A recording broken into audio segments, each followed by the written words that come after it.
All right. All right, here we go.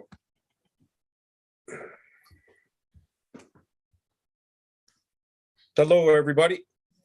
Glad you could join us today. Today, we're joined with Jack Frater from Frater Deus es Veritas. Did I say that right this time? You say it right every time, Steve. Good. So how are you doing, Jack? I'm all right. I'm okay. I'm as they say in America. I'm hanging in there, bro. I'm hanging in there. Glad. Yeah, by the skin of my teeth, but I'm still breathing, farting, eating chicken grease. Yeah, I hear you. Yeah, I've got a cold right now, but I'm doing all right. Yeah. Just working my butt off, Yeah, man. Yeah. So yeah, you've been good though. Yeah, it's all right. Everything's all right. Sent the kid off to college and down to one in the house now. What's he going to major in? He wants to be a doctor eventually. Right now, he's going for his generals. He's following his girlfriend around pretty much. Oh, he's going to the same college as his girlfriend. Yes, exactly. Oh, chestnut. Hey, we got Dominic. Dominic's in the house. Travis, what's up, brother? The architect. It's great to be alive. Yes, I agree with that. So, yeah, we're doing this live stream in prompts to what Jack was talking about in his live stream the other day. Me and him kind of got into a back and forth in the comment section about hate. Is it all right to hate? Well, I got to give you the backstory here. Because when we first started live streaming, I got my phone. It's open on my phone. I'm just going to pause it there. Can I just get some feedback of the chat? Is the sound okay? Am I coming in too loud or is it good? You sound fine. It looks all right. Right. So when I was in San Diego with Lizzie, my attitude was I was in a good place at that point in my life, but it's now I finally enough time has passed, Steve, where I'm kind of peeling back the curtain. And I really understand not just what's happened to her, but what's happened to me. And I'm not like looking for sympathy as a victim, but ultimately, bro, me and her have been victims of like vicious, and I mean vicious, I mean viciously nasty demonic attacks, like evil spirits. I don't know what you call it, and it's taken me a long time to like for the dust to settle and for me to like understand what has fully occurred.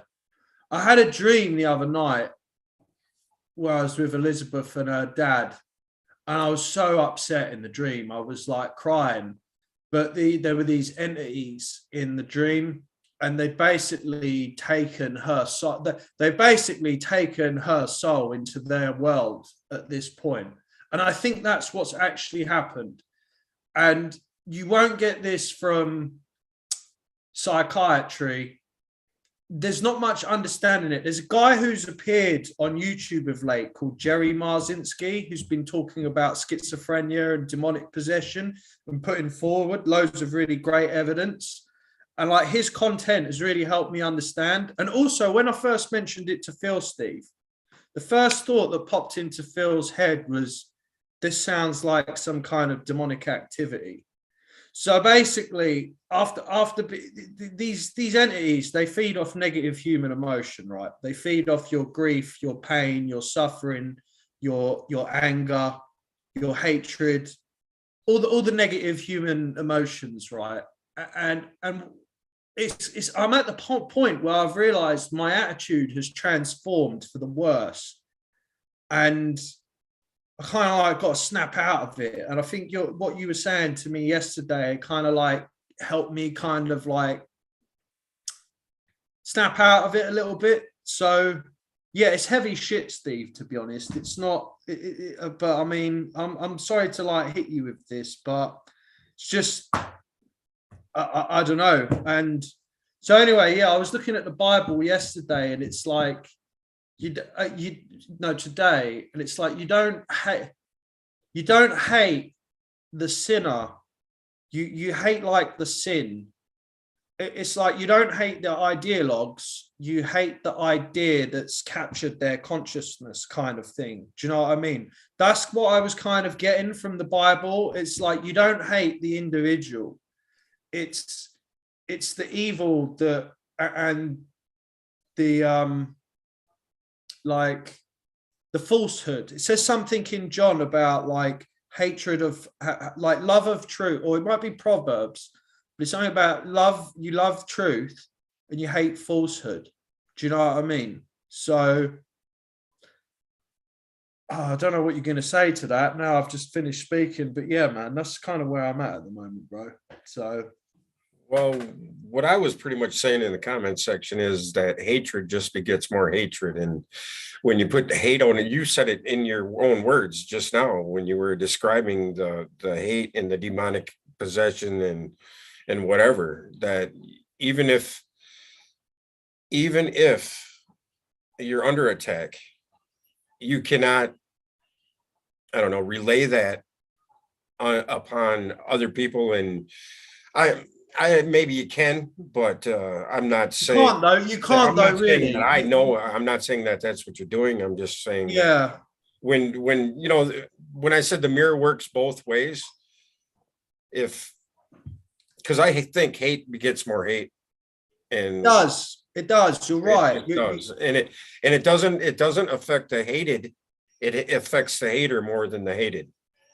That's how I see it. I think it's both. I think if you sit there brooding about how you pathologically hate someone, whatever they might have done, even if you know them or you don't, say if it's a celebrity or not, you kind of like you're like kind of sending like a poison dart to their like ethereal body or their astral body. And there's no way I can scientifically substantiate that, but because what happened with Elizabeth, these kind of like, they're like parasitic entities. They're of the mental plane. They're not of the physical plane. And I think they've been with humanity since time immemorial, since the very beginning of humanity. But don't you think though the things you're speaking of are born in our psyche in the first place? Yes, but also no as well, because yes, they're born in their psyche, but what you have in psychiatry, they say someone has paranoid delusions, right? But people are hearing voices, right? So the question, I don't know if you're asking this, maybe you can, it's like those voices that people are hearing when they're in a schizophrenic break, a psychotic break, those voices, you can say, oh, it's delusions created by their own imagination. It's conjured by the patient's own imagination. But I don't think it is.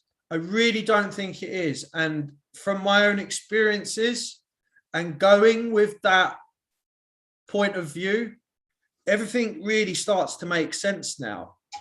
And unfortunately, what's happened, whatever's been whispering into Elizabeth's ear, because I was the closest one to her, and these entities, they seek to isolate the person under attack, isolate them from everyone in the world, so they're completely alone. And they've spun a narrative telling her that I'm someone that I'm not, basically that I'm like some really, really evil monster that had malevolent intentions all along, and I'm guilty of all these horrific crimes. I mean, she thought I was like dealing meth, I was murdering people, I was like involved in human trafficking, just the worst of the worst, Steve, the worst of the worst. Okay, right? but what does that have to do with all the stuff you were talking about yesterday? In your So basically, well, so basically, Elizabeth has like a visceral, pathological hatred that she's brooded on towards me for a long time. and you were saying about how you think the hate affects the hater more than the hated. Mm-hmm. And I think it's both, but I think, like, because I was reading I was looking at Rudolf Steiner. I was trying to find what he was saying about it earlier today. And he basically said, that's where I got that idea from. It's like sending a poison arrow to someone's ethereal body when you hate on them. But when you like send them love, it's like some warm light over their ethereal body. So what I'm saying is that this brooding that Elizabeth has had, this pathological hatred she's developed on me for reasons that are completely untrue, like none of it's even grounded in reality. It's had a massive negative effect on me, and I'm at the point, you know, where it's like I'm peeling back everything, Steve, and I now finally understand like everything that's like happened. And yeah, Joseph Campbell, he was saying that like when this happens, you actually need a real shaman to like go into that world and bring the person back. Like not, oh, I'm a shaman, like I got crystals, not these like, not that archetype of person, like a new age person that thinks they're a shaman, but like an actual real shaman. Do you know what I mean? So it's pretty deep, man. I'm sorry to hit you with all this. It's a bit deep, but it's No, but I mean, again, I'm asking you, what does that have to do with all the stuff you were talking about and oh, what, like the whole the war general? drums and all that stuff you were talking? Oh well, You were projecting your discontent for the world, and at the same time acting like you were a victim of it. Yeah, well, I mean, that's the thing that gave me the want to comment in your video about, yeah, you know, about how the mirror works both ways, and you know, if you're gonna dwell in that thought pattern and in that profile, you're gonna just spiral into a meldrum of the same. You know, it's like the algorithm on YouTube. If you watch videos, you just keep getting them same videos. Yeah, man. No, well, that's what's happened. That's what's happened, Steve. And I'm trying to like recover and climb out of it. And like, that's what I was addressing. That's why. That's why I made the comments I made. And it's really, if you are a victim of the psychic attack, it really tarnishes your attitude. It really like it like gives you a bad attitude. It like transforms your attitude in a negative way. That's my experience of it. And I'm glad you commented on it yesterday, Steve, because it's because I don't have anyone in my I don't have any friends or family like I can like talk to about this. I can't, you know, if I try and talk to my mum about this in like my own experience of it, she'll think I'm fucking crazy. Or so like, I haven't been able to really communicate about it with anyone. I did talk about it with Phil in quite a lot of detail when I saw him. I guess he's really the best person to like try and discuss it with, because, you know, because he's got understanding. And yeah, no, I'm at the point where it's like, I don't know. I kind of feel a bit stuck, Steve, if I'm honest. But what I tell you what, it didn't help. What didn't help as well is that we had the whole fucking COVID thing in like the greater collective world at the same time, where I was experiencing this traumatic experience in my own world. So it's kind of like a double whammy. Do you know what I mean? Because usually you can just kind of get on with life and things are normal on the outside and hang out with your buddies and shoot the shit, whatever. But then again, that option was severely like tainted. So yeah, I guess I just got to move on, bro. Sorry, Steve, you're not my shrink. We're actually on a well, no, but I mean, it's nice to vent this sort of thing. But you know, somebody just commented, I'm no expert, not sure that there are really any experts, but my experience is that when you attach to it, is what you attract to you. Now Yeah. that's where your actions go, or where your thoughts go, or what's that saying, where Where energy, energy goes, attention flows. or where your attention goes, energy Yeah. flows. Yes. Or what you think about, you bring about, etc. Yes. You Yes. know. No, Yeah. that's kind of new ageist in a way, but it's true. We're talking about the Totally. fundamental, the hermetic Yes. mentalism Yes. principle. Exactly. Yeah. Well, Yeah. if you walk around, recently, it wasn't recently, it was about a year ago. I had fallen out with a guy on my bowling team, and the guy, no matter what I did, he just hated me. And I don't know why. And, and it bred this discontent in me towards him. So Right.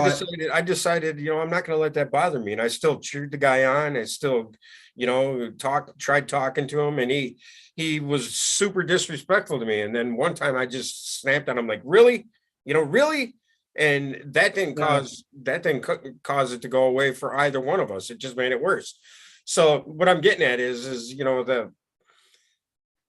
the fact that I felt that discontent with him that little bit probably fed his Yeah. discontent for me even more. Now, whatever the case is, I think that when we look into other people and we look at how the world is working around us, and if we see it a certain way, it's always going to be seen that way by us, no matter if Yeah. it's that way or not. You know, the COVID thing, I'm right on Yeah. board with you. It's all a bunch of nonsense. But, my wife is a nurse, and she's Yeah. totally on board with the vaccines. She's totally on board with everything. But I'm not. I'm taking horse paste because I have a cold recently. But we decide to, Did you live and say let the live. fourth? And, Sorry, is this we're not? two different people, but, we still love each other. I mean, and that's, I Yeah. think in the Bible where it says love your neighbor as well as your enemy, I Mm. think that's said for a reason, because when we see people Yeah. that are bothering us, it's really a part of us that's bothering us that is reflected back to us, I think. Mm. You Yeah. know? Do you think like, well, on the subject of forgiveness, like I'm not sure here, like, because you got to really genuinely forgive someone like who's wronged you, but is there any point forgiving someone for like some kind of transgression if they're just going to go and do it again repeatedly and they don't? It's like if someone like, it's like I said yesterday, like someone like apologizes to you and they're like, yo, sorry, I was wrong. But hey, sometimes you ain't even going to get that, are you? And you still got to move on. So Yeah, because if it festers in you, it's only gonna hurt you. I mean, it doesn't hurt the person that you're festered by, at all. yeah, it's Especially, hard. It's hard, Steve, to move on from an unresolved yes, it situation. is. That's But why we bury people when they die. That's why there's we have definitely, funerals when they die. yeah, there's It's to definitely create, no, it's to create a link with the past, or to cause you to let go. you yeah, know in a physical sense, we never really truly let go of the people we love, right? I mean, they're always a part of us, but when people die, that's why we bury them, you know yes, from the physical. yes. It's been a weird situation, but I mean, I've decided I'm still eligible. I've got like, I think I got like 8 months to apply for a returning resident visa for the US. So I'm going to do that anyway. So I've got like, I've got like up until 2 years since when I left America. No, I've got up until, yeah, 2 years to apply for a returning residence visa. And then when I get it, I've got up to a year to like use it to go back. Because it's weird, like I feel like my consciousness, it's like half here and it's half in America still. There's this unresolved tension here. And I'm not sure that like coming home was the best thing in hindsight for me now. I think I should have stayed in America.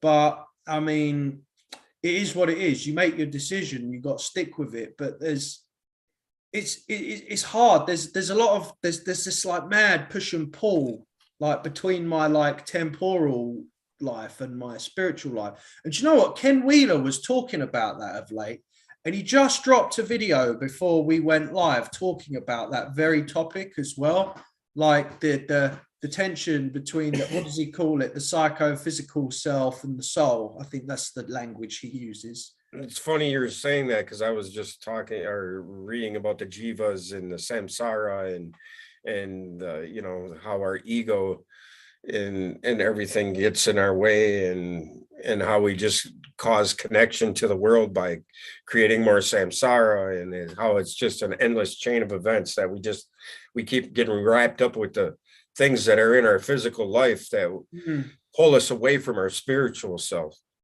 And yeah, I was listening to this as well. I was trying to find that Rudolf Steiner thing. So I was like reading and looking through some quotes, but he talks about like there's a development of the ego and how the ego becomes richer and fuller.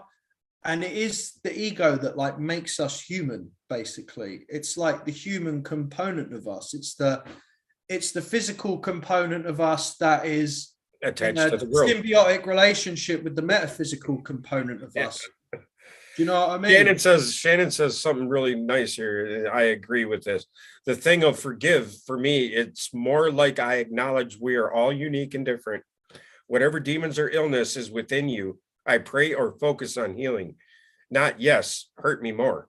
That makes complete sense. Yes. Yeah. I'm just gonna pull the chat up on my phone as well. So yeah. Where Ken Wheeler's actually live at the moment. There you go. How about that? Yeah, I can't watch. Anyway, I can't comment on his videos because he's blocked me. Nah, well, I don't know why. Don't hate on him. I'm not hating on him. I'm just no. That was it. I was looking.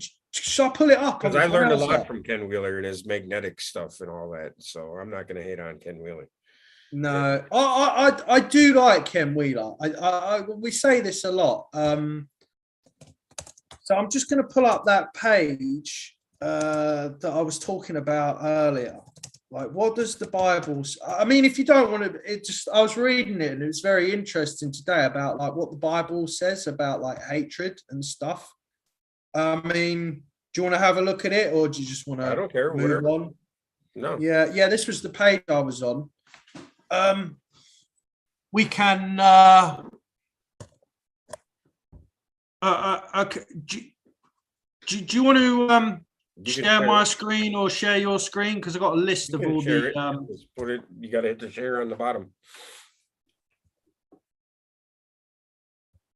Oh, I can't be bothered. But so, I'll just read this one. So it's like John 1:6. I don't know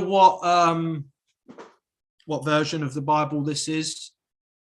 It says, if we claim to have fellowship with him and yet walk in the darkness, we lie and do not live out the truth.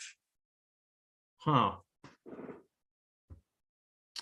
But what does that have to do with hate? What do you mean by that? No, I was trying to fear here, Proverbs 8:13. This is the one. To fear the Lord is to hate evil. I hate pride and arrogance, evil behavior, and perverse speech. Yeah, that's really what I was getting at yesterday. And I don't think I communicated that or verbalized it very well. But what is fear of the Lord, though? Do you know what that really means? Yvonne's explained this to us before. Yes. That's why I smiled when you said it. Yeah, because I remember her explanation of it. Could you want to elucidate? And it's the process of finding God within you. Fear of the Lord. Yes, fear of the Lord. It's the process. Yeah. It's what we are all going through, and and that's to hate evil, and to hate evil is to hate our attachment to this tree of good and evil, to this life. Yeah. So if you hate everything, you're hating on yourself. In essence, is what that's saying to me. So, as with every Bible verse, it's it's kind of, it twists, right? Leah in another life. What's up, sweetheart? She's here. Glad to see you. But this is the point I was trying to communicate. Like, hate is an emotion inbuilt in every human being, right? Every human being can experience hate, can be a hater, can hate on someone. And like I was saying, it's not like, oh, I hate a rival soccer team. Oh, I hate that dude because he's with that dude in the bar because he's got a pretty girlfriend. I'm not talking about that, right? It's like it's like certain, like, I guess there's like certain like ideologies that directly go against natural law. I'll just say I don't hate it, but I severely dislike them. Do you know what I mean? Right. And I'm just doing a wordplay there.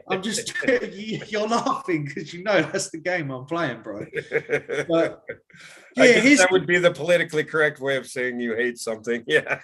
Yeah. Well, political correctness is something else.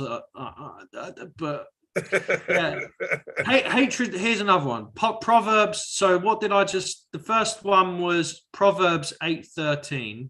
To fear the Lord is to hate evil. I hate pride and arrogance, evil behavior, and perverse speech. And isn't that what the ego produces? Every one of those. Yeah, of course. Well, that was the point I was saying. Like, I think to go through life and be like, I don't hate anything. I think that for me, if that was my attitude, I probably wouldn't be on Earth. I'd probably be up in some higher ether. Well, I think that's the point, is to get to that point, isn't it? To realize that everything is what it is, and it's all part of the one thing, the Atman. And I think when you reach that Brahman consciousness or Atman consciousness, or you put away the three previous ones, and you realize that it is, and people are going to do what people are going to do, and forgive them, they know not what they do. Yeah. Look, here's what was I just saying about fucking excuse my language, about bloody like people who are like, oh, I don't hate anything. Like, oh, if you hate, then there's something wrong with you. Well, I'm not going to say I don't have. No, but listen. I'm not saying that's you or me, but this next one, Proverbs 10:18. Whoever conceals hatred with lying lips and spreads slander is a fool. Right. So I mean, like, it's like, your grandmother said, don't say, if you're not going to say something nice, don't bother saying it, kind of thing. Do you know what I mean? Yeah. Yeah, because where your energy goes, your actions flow, or whatever that saying is. I don't know why I can't get that off the tip of my tongue. But where your thoughts go is what's going to flow towards you, and what you put out is going to come back at you tenfold. And well, this is the thing as well. Like, it's extremely easy to have like really a visceral pathological hatred for like these parasitic beings, like what they've done to like my ex, and how they've harvested so much like negative emotion off me and really fucked up my life to no end. Like, it's been bad. Like, obviously I have my own part to play in it, because do you think that giving whatever you're talking about any levity, do you think that gives it any more of a? No, quite the opposite. Good. Well, it's now like the idea is this dude I was talking about. Yeah, his name's Jerry Marzinski. He has managed to literally heal schizophrenics by using this model that I'm talking about. So he has some proof in the pudding. He has like rigor attached to it. Do you know what I mean? Because basically he the rule is in psychiatry, you never ask a schizophrenic about their paranoid delusions. And he spent 25 years as a like a social worker. He's an American guy in psychiatric institutions. And he like bothered to like ask them like, oh, so what are the voices telling you? What do they want, etc. And he literally catalogued his experiences over 25 years and found patterns in the experiences all the patients were having. So that's the thing. This guy actually applied like comparison and measurement and rigor to this and produced results. Do you see what I mean? Like actually managed to like bring people back so they're like perfectly healthy again without any medication. Because like he said, like when he actually like talked to schizophrenic people in detail, because they kept beating up, like psychiatrists keep getting beaten up in psych wards. The amount of like physical abuse psychiatrists suffer is really, really high in psych wards. Not just That sounds to me, you know. Yeah, they go after them. They want to beat the fucking shit out of them. But he was basically like, he earned the respect of schizophrenics because all along they're all, you know, in their psychosis talking to each other about all these fucking spirits they're seeing, these demons they're hearing. And because he like took the time to like ask them about what was going on and like not play into their delusions, but like roll with it basically, like they all started respecting him and stuff. And then obviously you've got like the stories of tweakers having shared psychoses, like, you know, two dudes on meth. Oh, do you see that thing over there coming over, that shadow being? And the other dude's like, yeah, man, is that as well? So I've never seen any of that shit. Well, do you know? So this comes from a place of the scientific method. So that's why I'm giving it stock. Okay, so what does that have to do with our conversation, though? I mean, what are you bringing that up for? Yeah, that was it. Because you want to have like a real visceral hatred for these entities, for like it's really abusive and evil what they do. Yeah, hating on them is the hate is what they want. So you hate on them, and that's just their sustenance. That negative gives them power, correct? And then that's takes away power from yourself. Yes. So like. So you're in a bit of a catch-22 situation with it, but then I guess it's like what you're saying, like there has to be a degree of acceptance within someone who's a victim of like, and these psychic attacks are vicious. Forgive and maybe not forget, but forgive and let it go. Yes. Yeah, man. There is healing in forgiveness, and that's, you know, right. Shannon said another excellent thing here. Has anyone else feared your own power, your abilities and strength, the God within, the truth of creation? Maybe not pretend to love all, but learn to accept all and comprehend man versus perception. You know, man is perception, but man, the true man, is the Vitruvius man, the marriage of heaven and earth. You know, man as in man and woman. You know, the true man, the Adam, the Atman, and you know that. Oh, bro, I just had a thought actually on this, Steve. It's like, you know, like when Arjuna beholds Vishnu at the end of the Bhagavad Gita, and you see like the paintings of Vishnu. You have like all the angels on one side, you have all the demons on the other side. You have the whole fullness, the whole range of basically I want to say creation, but not really creation, like the mental part of creation, like the mental realm. Do you know what I mean? So yeah, you know, and Amber Dawn's in here, and she had to bury one of her friends because somebody murdered him, and I watched she's experiencing a lot of turmoil in going through that situation. Yeah, I watched her live stream about that, like with the bite mark, and then he pulled out his teeth and all that. Yeah, all of that. Yeah. It's crazy. But you have to remember that somebody that does that sort of thing is going to burn in hell, literally going to come back to this place and is going to be trampled upon until, until no end, that commits murder. And the person that they murdered is going to be back here too. And who knows, what'll happen in the next life, Yeah, there's a really good. Oh man, I got to find it. I might just like re-upload it to my channel as a mirror, or I'll send it to you. You put it on your channel as a mirror because you got more subscribers than me. But it's an Edgar Casey reading about all the different afterlife realms.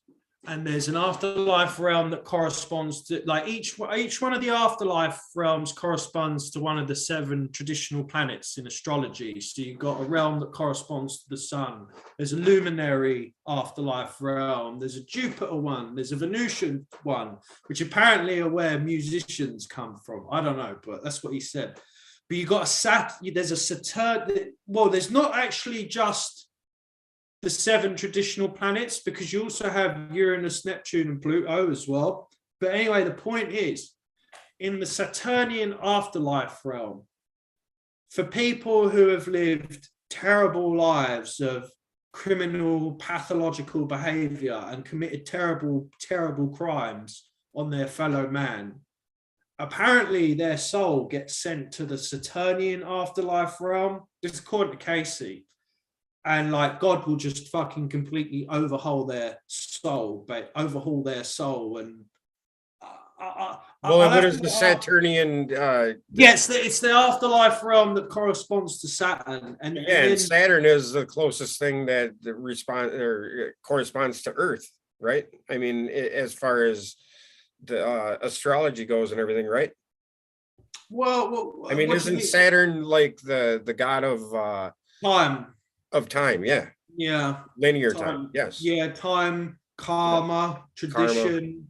Yes. Like the fact that, like how water and electricity will take the least path of resistance, and in life we can't, as human beings, want to take the least path of resistance. But like, there's that, got to get up at 6 o'clock, fucking 5 days a week, go to work, and I don't want to drive on the interstate for all this traffic, and this is shit. That's the Saturnian force driving us to go beyond the least path of resistance. Do you know what I mean? And as you said that, I thought to myself today, because I was in traffic, and I said to myself 15 times on the way home, calm down, have patience. That's my biggest thing is having patience in traffic and lines and around people. Like the state fair was recently here in Minnesota, and that place just gets jam-packed with people, and it's hard to have patience in lines. So when you said I keep having dreams, Steve, about being in America, and I wake up and I'm here in England, and it's so like discombobulating. I think that's why I probably will end up going back. I mean, I couldn't imagine how much different it's there. Everything's just got to be. It's not that different, mate. All the archetypes are all still the same, all the archetypes are the same. All like the general like astrological themes of life are all the same. Like the only difference is we've got a king, and you got a what? We got a king. We got King. Yeah. Bonnie, you got a king. King Charlie. Right. You got a king now. That's right. Oh, bro, I swear, all that regalia was so fucking cool in his in the Queen's funeral, man. I bet. I heard that was one of the biggest funerals ever. Bro, the only funeral I've seen that came close to that was Michael Jackson's funeral. Michael Jackson's funeral was a spectacular. It was a spectacular event, but yeah, I suppose. Yeah, bro. Yeah, but yeah, I guess that pretty much covers what I wanted to talk about. And I've been reading the Bhagavad Gita as usual, and yes, so good, isn't it? Yeah, neither gods nor sages know my origin, for I am the source for which the gods and sages came. Whoever knows me as the Lord of all creation without birth or beginning knows the truth and frees himself from all evil. One of my favorite lines in there. I'm just going over here because I had a copy of it myself. I don't know where it's gone. Yeah. It is not those who lack energy or refrain from action, but those who work without expectation of reward who attain the goal of meditation. Theirs is true renunciation. Therefore, Arjuna, you should understand that renunciation and the performance of selfless service are the same. Those who cannot renounce attachment to results of their work are far from the path. Yeah. What was that last bit, dude? It sounded pretty Those who profound. cannot renounce attachment to the results of their work are far from the path. Yeah. For aspirants who want to climb the mountain of spiritual awareness, the path of selfless work, for those who have ascended to yoga, the path is stillness and peace. When you have freed yourself from attachment to the results of work and from desires for the enjoyment of sense objects, you will ascend to the unitive state. Mm. Yeah, that's the practice of meditation chapter. Mm-hmm. Yeah, and that's I haven't meditated in 2 years. I used to meditate every day, but every time I just try and meditate now, it's just this vicious like emotional pain is trying to come up to the surface, and it's like unbearable, and I have to try and like get through it, man. It's just too upsetting, you know. right. But, you know, that's life, isn't it? Yeah, life's here to throw shit sideways at us at all costs, you know, and I think that's why it's the matrix. Matrix is a womb, and womb is a place of development, and you know, that's our spiritual development. And you know, this life is the tree of good and evil, and we are here to turn that tree of good and evil into the tree of life, which is the light within each one of us. You know, I used to be fucking good at it, bro. There could be like construction work going on next door, and I could just meditate through it, no problem. But yeah, it's hard. It's hard to, well, I know from experience when you've got a lot of trauma, you need to like, and it's like, look, things are transient, they pass. You do get over things, but there is no time limit on grief. There's no time limit on it. You know, I guess we just learn to manage it better with time, you know. Yep. And it's not like no one understands. It's like everyone understands, you know. Right. You know, it's like those movies, all movies with the hero in it. You know, we all are attached to the movie because we are all living the hero's journey, and we all want to be a hero of our own story, not just the physical sense, but in the spiritual sense as well. And in that hole we all feel in ourselves and our soul and our deep within, we're trying to fill with, you know, happiness on this planet. You know, give me more, give me more. You know, this will make me happy. This new watch, this new car, this new girlfriend, you know. Yeah, being a Philistine isn't good. It doesn't, you know, it doesn't help because, right. You know, you look at, particularly when you see like people see like Hollywood celebrities, famous like rock stars, like at the top, like right. They Freddie Mercury was, right. Yeah. Yeah, I just watched that show, Bohemian Rhapsody, and it's like, man, that guy was messed up.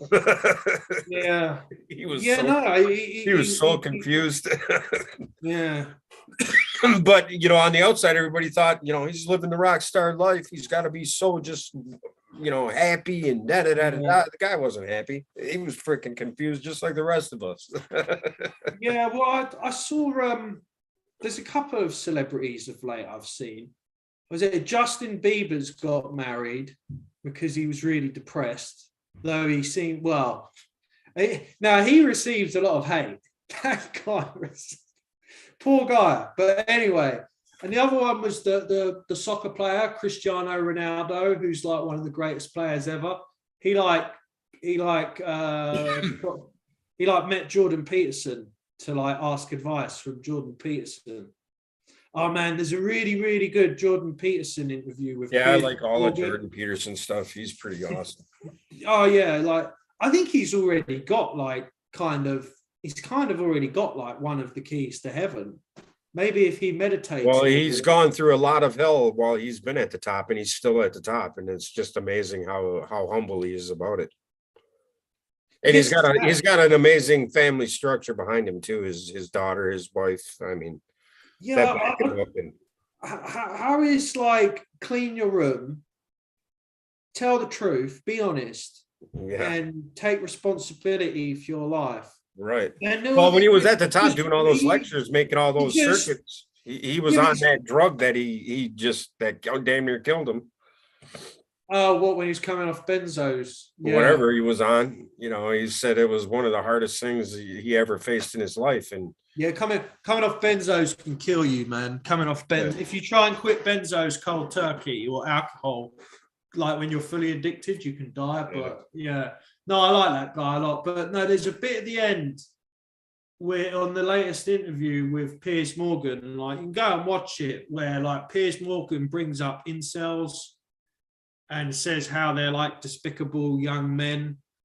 And like he literally starts crying at the fact that these young men are just like so disaffected by life, and and obviously the women reject them because you don't blame the women for that, but it's Piers Morgan's very narcissistic and Jordan Peterson is extremely empathetic, and you get a real contrast of the two the two archetypes, So but no, that was cool, man.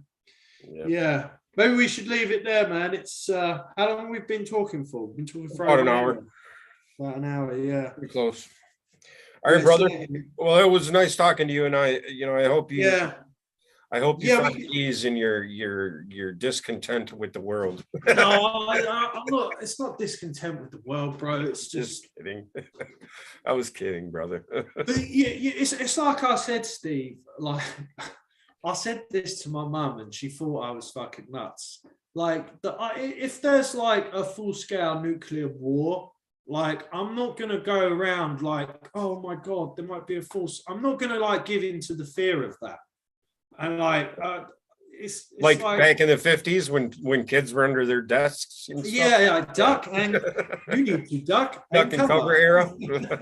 Right. No, like it's well, you can compare that to the mask era, the COVID mask era these days, I think if there was nuclear war, if I had to face the creator because I died in a full-scale nuclear war, I don't think I'd mourn. I think we could negotiate a good deal with the angels, Steve. Phil will be like one of the bouncers, isn't it? And be like, hey, bro, like, come on, send us somewhere like a bit more peaceful than planet Earth. Do you wonder this? Do you think we have multiple incarnations on Earth or just like one? Of course we do. What, multiple? Yes, until you learn what this is. Yeah, of course. I think that we keep coming back until we learn what this life is for. Well, it's like having to repeat 4th grade if you fail your majors. That's what the fear factory is for, brother. That's what I call Earth, is the fear factory. Yes. Exactly. In the middle of the hurricane, we have to find the stillness in the eye, bro. Literally. And that's what it's all about. It's no coincidence that emotion, energy in motion is only cured by the stillness in our heart. Yeah, it's weird, isn't it? It's like emotion, that's the thing, like, as well, emotion has to pass, you have to let it's almost like a wave, isn't it? It like comes and goes. But I definitely think it's easy. Well, I don't want to like make general sweeping statements, but I think see, men are taught in society to not show emotion, you know, bottle it Oh up, yeah. be a man, Me, get on with I'm it. quite the opposite. I cry. I just recently watched a stupid what was it? Dirty Dancing, and I was crying at that movie. I don't know why, but I was bawling. I was watching this veterinarian show with the Incredible Dr. Pole, and I was crying watching that. I mean, I cry a lot watching shit. I don't know why. I just do, and I don't care. But even that I have to start to control, and I realize that, even if I feel like I'm gonna cry, I have to control it, not suppress it, but control it. And because that's sorry, I have a cold. And because that's what it's truly about is, controlling our emotions. And Yeah, definitely, bro. Yeah, how long have we been on for, man? Have we been on for about an hour, pretty close. about an hour? Yeah, I'll go to bed, bro, because it's like nearly 3 a.m. here. But I mean, Damn, dude, I yeah, forgot. no, You're in London. I quit my job, Steve, because like I was earning such little money. It was like I was on a really low salary, basically like minimum wage, and I was just like I'm fed up of this. And, yeah, better paying job because can't afford to do anything, you know. Yeah, it's things are really expensive here in the States right now, and Yeah, the British pound just crashed to the same as the dollar. It's 1-to-1 now. Oh wow. Yeah, when I was a kid, it was like £2 to the dollar. It was like double your money. Then it like even like a couple of years ago, it was like 1.5, 1.4. Now it's 1-to-1, bro. But so yeah, it's how much is it costing you to fill up your gas tank and your RV? No, it's not an RV, your SUV. $80. $80 Oh, for bro. 13 gallons. Yeah, that's it. We're now paying the same prices for gas in Britain and America now. Yeah. Bro, Well, about $65 because it dropped it's down to $3.69 a gallon now. It was at $4.50. Now it's down to $3.69. Yeah, it's a strange. I did say to you before we went live, I don't want to talk about the current affairs and the times, but we're living in it's a lot of high strangeness in this time. Well, it's because the system is aging, bro, and with an aging system comes entropy, and it's the way of the world. I mean, the more craziness there is, the more people there is. It's just how it's going to be.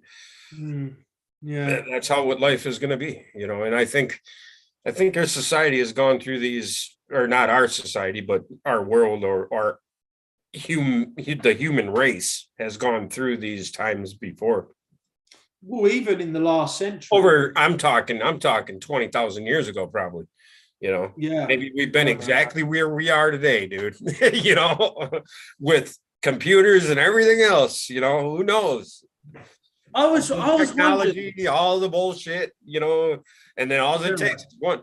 Did you see that recent DART mission where they took that fucking spacecraft and they smashed into an asteroid? It steered itself to the asteroid and smashed into it. Oh yeah, no, that was fake because the Earth's whatever. Get out of here. Get out of here, dude. Yeah, it was impressive, wasn't it? Oh, that was freaking awesome, dude. It was quite jittery though, wasn't it? It wasn't. I had goosebumps watching that, up to the point where it showed images like right up, and then it was like smack. I was like, holy shit. Yeah. But I started watching it an hour beforehand, and I seen it come up on the Science Channel up in the corner, like NASA's first attempt ever to smash into an asteroid live. And I went, what? And I started watching it just from that little caption on the top. And I watched it from an hour out until the impact. And you were sitting there watching the live feed for like an hour. It was a dot, dude. It was a tiny little speck on this screen in this big black darkness. And I just kept thinking of the light, like, wow, that's awesome. And then it got closer, And then it showed this big asteroid with this little one going around it. And they didn't hit the big one, they hit the little one to change the trajectory of the big one. Oh, right. Is that what they were trying to do? That's what they did. And I don't know what the results, if they changed the trajectory or not, but it was 7 million miles away from Earth. Just crazy, dude. Yeah, That our that's pretty- technology can do this shit now, you know? Yeah, it's pretty crazy. Oh, what do you think of the whole James Webb thing? James Webb Telescope, it's sending Yeah. crazy images of all kinds of shit in space. Yeah, that's Yeah. awesome. Do you think like Mexicans come from the Sombrero Galaxy? Right. No, I think they come from Mars, bro. No, they come from Mexico. But yeah. Fuck off. No, man, I miss hanging out with Mexicans. They always want to drink tequila, but they always want to drink tequila. Well, my Mexican friends always wanted to go party and drink tequila. So, yeah. Man. But no, because the reason I brought up, they've discovered this galaxy, which is the furthest galaxy like they've ever discovered, right? And it's kind of like a little kind of like smear, because they did they did like the Hubble deep field, so they did the James Webb deep field, and I was like, have they discovered the demiurge? Like James Webb discovers Satan, like sitting there on his fucking throne, dawns in his pitchfork, going, smiting everyone. Well, I showed you that picture of the when I was looking at I can't remember what was it. It was the Atlas something or another. It's a program that you can pull up on your computer, and it looked like Yaldabaoth. You know, and it's the Milky Way galaxy at a certain angle. Yeah, how would we ever get a whole entire view of the Milky Way galaxy? Exactly. Yes, I've always wondered. It's like you think like how far up you got to well, go. they do it. Yeah, exactly. I mean, the Voyager 1 and Voyager 2, but I don't think those are telescopes, are they? I think those are the reconnaissance. But they're out past the what do they call the frickin' the heliosphere? You know, where the sun. Yeah. Oh, did you hear about Voyager as well? Started sending back loads of errors and erroneous data. Yeah, because and it's. Have you seen that film with Sam Neill, Event Horizon? What if like Voyager's like crossed over into hell, like that movie? No one's ever been to space. It doesn't exist. We're gonna leave it at that, brother. Yeah, maybe that's a good play. I gotta admit, man, I feel much better after having a live stream with you. And well, I'm glad, man. I hope you. So it's good to talk though, man, isn't it? To get things off your chest and like Oh, did you see my mass drunken video about our tribe the other day? No, I didn't. I didn't. This is the point though. Yeah, our internet tribe is the best fucking tribe there is, man. Our tribe literally, we rule because like we have like genuine mystics in our tribe educating us on like everything, you know. Right. Most tribes don't have that. I mean, there might be others out there that do, but yeah, our tribe kicks ass, bro. Well, I have to agree with that because it's our tribe. Yeah. All right, bro. Let's leave it there. Love you, man. You take it easy. Love you too. And like, thanks to everyone in the chat. Really enjoyed this now. Yeah, thanks for joining us, everybody. Love, peace, chicken grease, y'all. Later. Later.